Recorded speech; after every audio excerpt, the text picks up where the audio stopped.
राष्ट्रवादी काँग्रेस पार्टीचे राष्ट्रीय अध्यक्ष, राज्याचे उपमुख्यमंत्री माननीय अजितदादा पवार साहेबांनी 2024-25च्या अर्थसंकल्पामध्ये जी महाराष्ट्रातल्या तमाम माझ्या माता भगिनींना माझी लाडकी बहीण योजना या अर्थसंकल्पामध्ये घोषित केली आणि याचं क्रियान्वयन माननीय आदिताई तटकरे यांच्या महिला व बाल विकास मंत्रालयातर्फे होत आहे।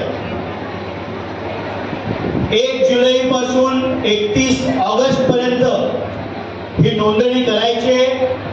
दर महिन्याला 1500 रुपये माझ्या या माता भगिनीच्या बँक खात्यामध्ये डायरेक्ट बँक ट्रान्सफर येणार आहे आणि संपूर्ण महाराष्ट्रामध्ये उत्स्फूर्त असा प्रतिसाद या माझी लाडकी बहीण योजनेसाठी मिळतोय।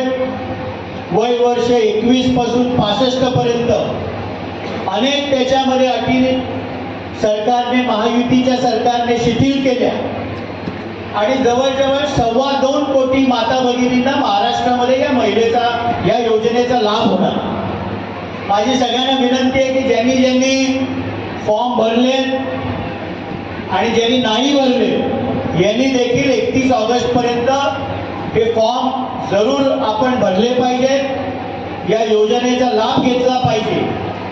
ही योजना जाहीर झाल्यानंतर सातत्याने विरोधी पक्षांकडनं ही योजना 2 महिन्यापूर्वीचे ही योजना इलेक्शन नंतर बंद होईल अशा प्रकारचा खोटा अपप्रचार केला गेला, पण ही योजना कायम सुरू राहील अशा प्रकारचा जो वादा माननीय अजितदादा पवार साहेबांनी दिला, ही योजना कायम सुरू राहील हे आश्वासन देण्यासाठी आम्ही इथे आलेलो आहोत। आपण बराच वेळापासून इथे आल्यात सकाळपासून, त्यामुळे अधिक आपल्यामध्ये आणि अदितीताईंमध्ये न येता आपल्या सगळ्या माता भगिनींची रजा घेतो। जय